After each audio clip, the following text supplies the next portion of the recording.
C'est beau. Du coup, est-ce que tu peux nous expliquer ce qu'est la biodiversité et les enjeux qu'il y a pour la préserver? So I think there's a lot of misperception about what biodiversity really is, how much we know, even among some of the better known groups such as plants.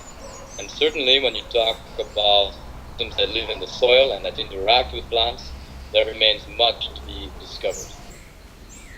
We should preserve biodiversity for one of three reasons. By principle, we should be preserving all species. I think a second reason that is very important for preservation is that we might discover some values within this biodiversity. And those values might be very tangible and have an economic value eventually, even if we have not discovered it yet. And the third reason is cycles around life involving clean water, clean air, and the ability to have nutrients that allow us to grow food.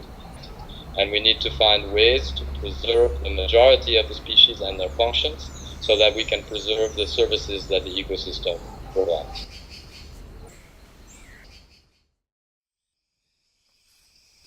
Depuis plusieurs années, le secteur privé et les communautés ont pris conscience de leur impact sur l'environnement et souhaitent aujourd'hui contribuer à la préservation des ressources naturelles.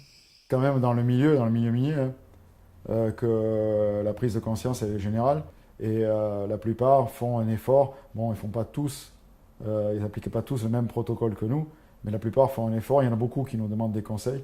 Ils font un effort justement pour essayer d'appliquer une méthode qui soit efficace. So, Phi is producing bananas. We have produced bananas for the last 50 years in conventional way.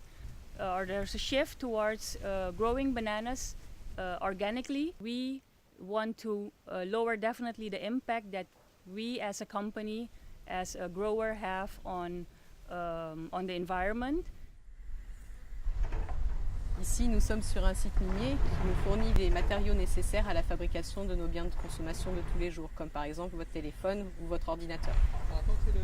Ces sites miniers ont bien évidemment un impact sur la biodiversité. Donc la grande question est de savoir comment on va la restaurer. Le sol est une entité vivante et il est nécessaire pour la biodiversité. Il en abrite même une grande partie. Voici la terre vivante, riche en éléments nutritifs qui va alimenter notre forêt. Et une terre qui a été épuisée par l'exploitation. Une terre qui a été épuisée par l'exploitation et une terre riche en éléments nutritifs. So it's very important to us to regenerate the soil, to create more biodiversity in the soil. We have the intention to definitely deliver a positive impact to the system. Ce site minier a été arrêté il y a 5 ans. On voit aujourd'hui l'état de la végétation qui a poussé naturellement. Notre objectif est de rebooster cette végétation pour atteindre l'état de la forêt que l'on voit à côté. La première étape est d'évaluer l'état de santé de ce sol. Nous allons donc prélever des échantillons sur le terrain et les envoyer au laboratoire pour les analyser.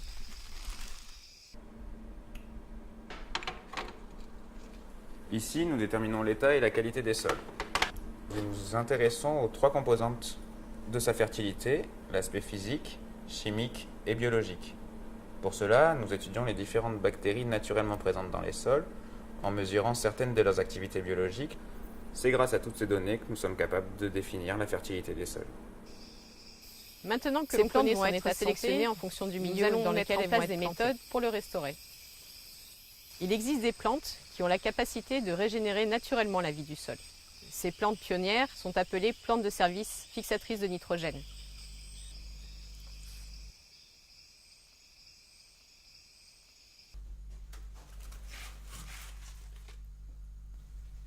Ces plantes vivent en symbiose avec des bactéries et des champignons Voilà, qui donc vont on donner arrive la sur des zones capacité qui de sont restaurer la vierges, fertilité la des plupart du sols. temps.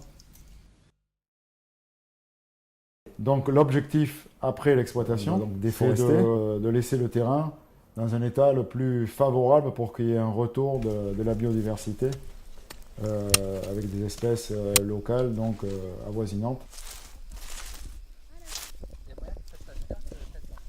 Dans un état le plus favorable pour qu'il y ait un retour de la biodiversité avec des espèces locales, donc avoisinantes, et que ça se fasse le plus rapidement possible.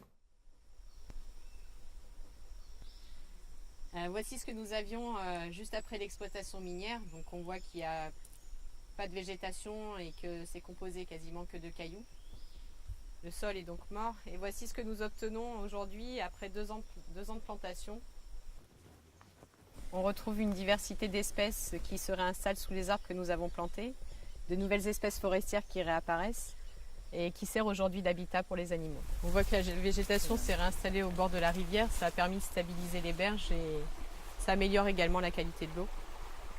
C'est un arbre que nous avons planté lors de la phase de revégétalisation. Donc, la plante se développe bien, on a déjà des graines qui réapparaissent.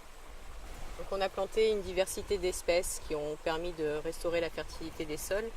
Et aujourd'hui, on a toute une diversité de plantes naturelles qui se sont réinstallées avec la production de fruits qui permet justement d'alimenter les animaux, les oiseaux notamment, qui vont ensuite les disperser sur l'ensemble du site.